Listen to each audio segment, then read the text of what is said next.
Thank you very much. You summed up very, very well for me, the background of it.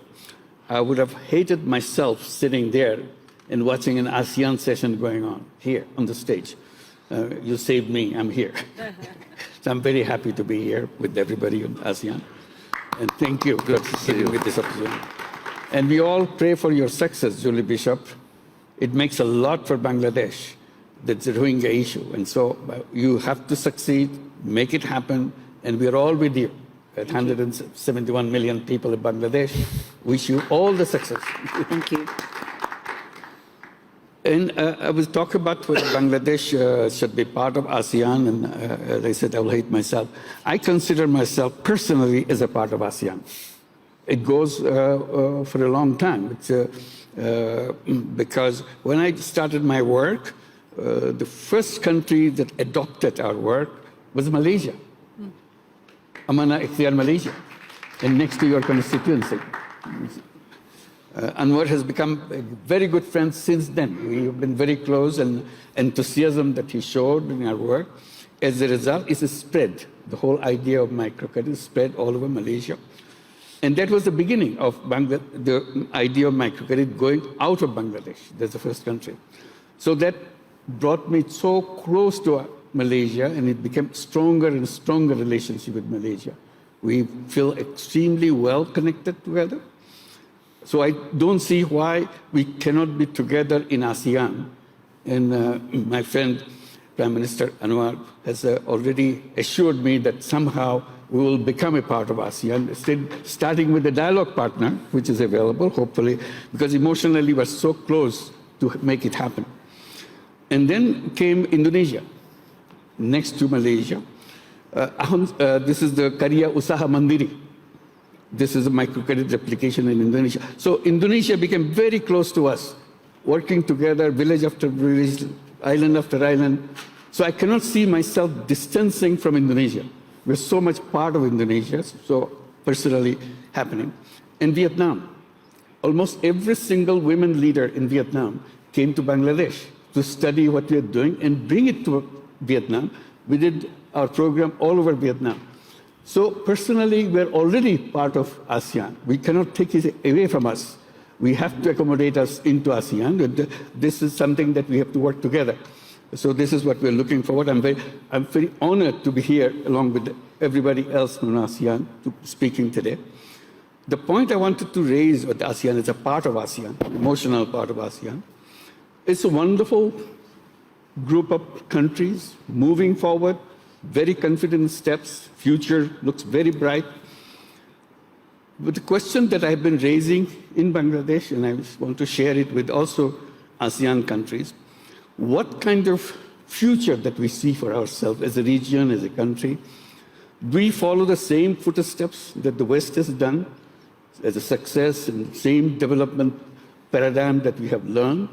And I'm always saying, no, that's not the way we should do. We should create our own way of what we see as a development, as a future of our countries, and so on.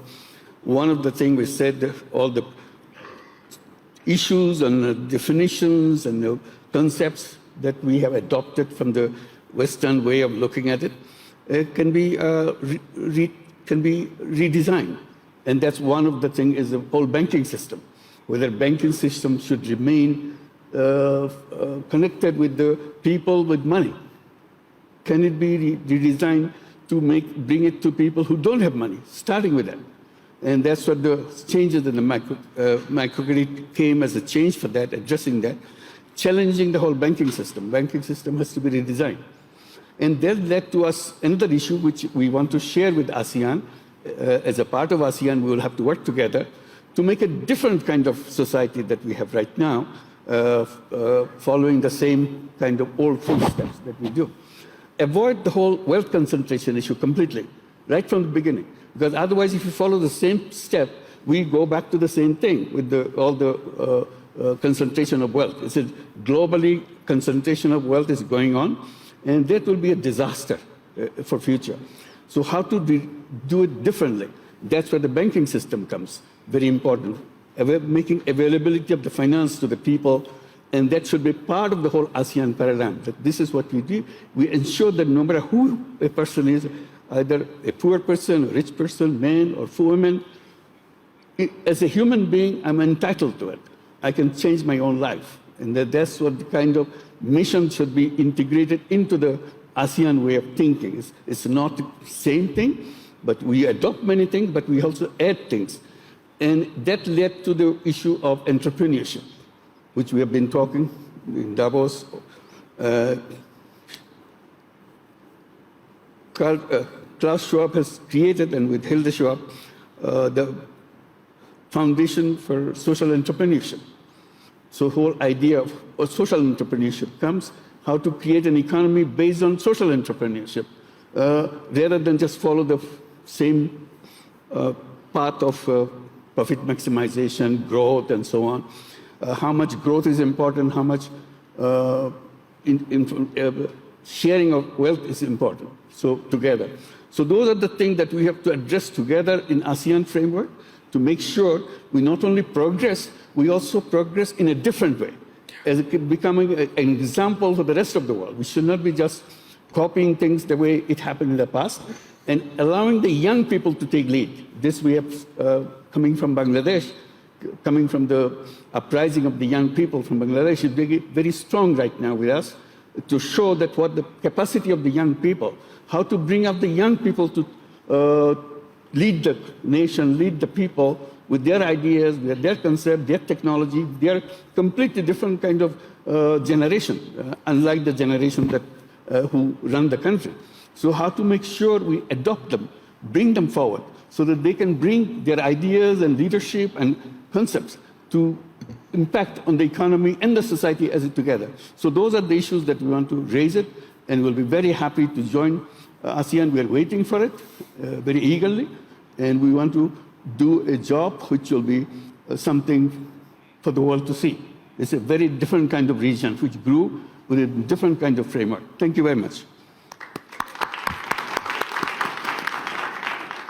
Well, I feel very confident that the success of this ASEAN region group is guaranteed. It's only a question of how you design it so that you don't repeat the mistakes others have done. So there's a society which is equalitarian society, and we share the wealth and so on, continue, new concepts are followed, design things for young people to bring them to the front line so that they can create the new vision of their own countries. And as a region, they can move forward into that.